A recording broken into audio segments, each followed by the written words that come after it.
Hi all, Andy here and welcome back to the channel where tonight I am removing locking wheel nuts without the key. Now for those of you that know me know I lost the locking wheel nut to the Roadster last summer, so you're probably thinking, why have I put the locking wheel nut on again if I've lost it once? No, stupid old me has lost the locking wheel nut to the Coupe.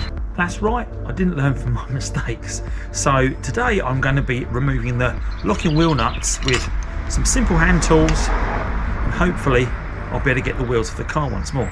For the typical locking wheel nut on the TT, it has a toothed edge around the bolt, quite a common feature on locking wheel nuts, and you can hammer an 18mm socket over the top of it with a hammer.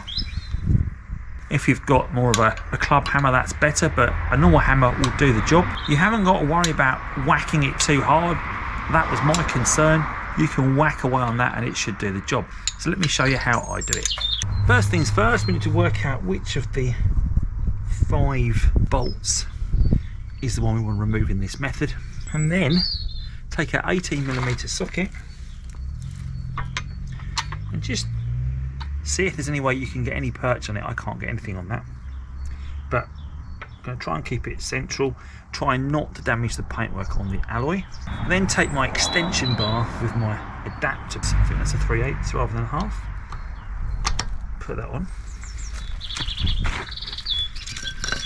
and trying to keep that symmetrical now. I'm going to give that a whack. That's on, and I can see that's now gripping on that socket because I can remove my extension bar, wrench on, stand on the wrench, and that's it. It's come out nice and easy. Take the wrench off. There it is, the bolt out. So what I do, I lean the socket over the extension bar.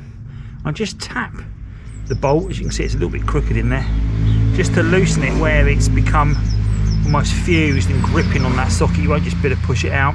You need to tap out with a hammer.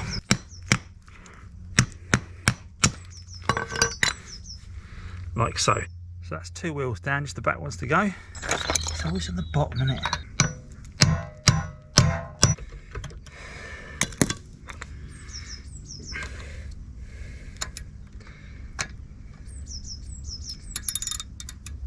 If you find the ratchet hasn't got enough oomph to get it off, see if you can put an extension over it. It's coming out nice and easy.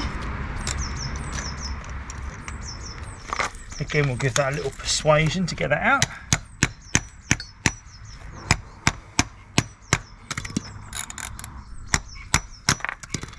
Like so. 3 down. Always at the bottom. Always at the bottom.